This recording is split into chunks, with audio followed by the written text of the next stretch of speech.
Leadership is about relationship, it's about emotion, and it's about conversations. So in the last video or blog post, I was talking about the superpower that we all have. We all have different superpowers, and that mine was born of a very specific weakness. And that weakness was dyslexia.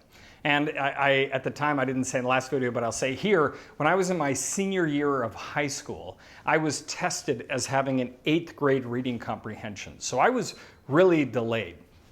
And what I learned through specialists and testing is that a lot of my delayed development was connected with the fact that my brain did not think in linear sequence. And if you look at math and reading, everything about that is linear sequence. And this is how most of us are trained to think, in very linear cause and effect sequence. And that's an incredibly useful way of thinking, by the way, and I envy those people that can think in those terms, because it can be very valuable. What my brain developed, because I was working with what is acoustic space rather than visual space, acoustic space is nonlinear.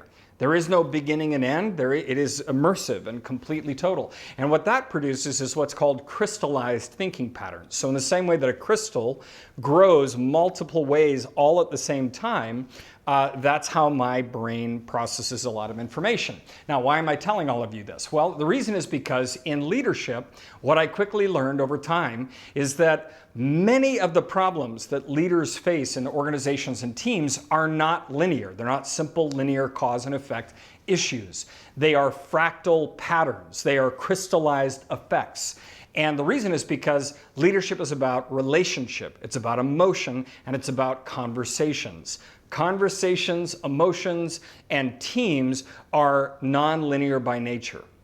And so one of the things that I encourage all my leaders to do is to begin to challenge some of their assumptions about how they think that the world is, how they reduce reality to a simple linear cause and effect sequence of events, and instead to begin to think about how one thing you do over here with your team or your organization could actually affect something all the way over here that you're not even looking at, that you can't even necessarily see in that moment.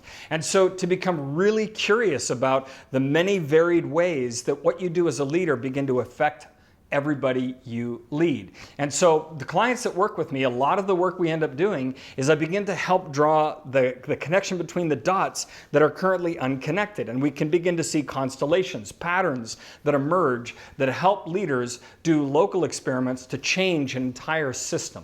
So that's a little bit more about what it is to have my particular superpower and my particular weakness.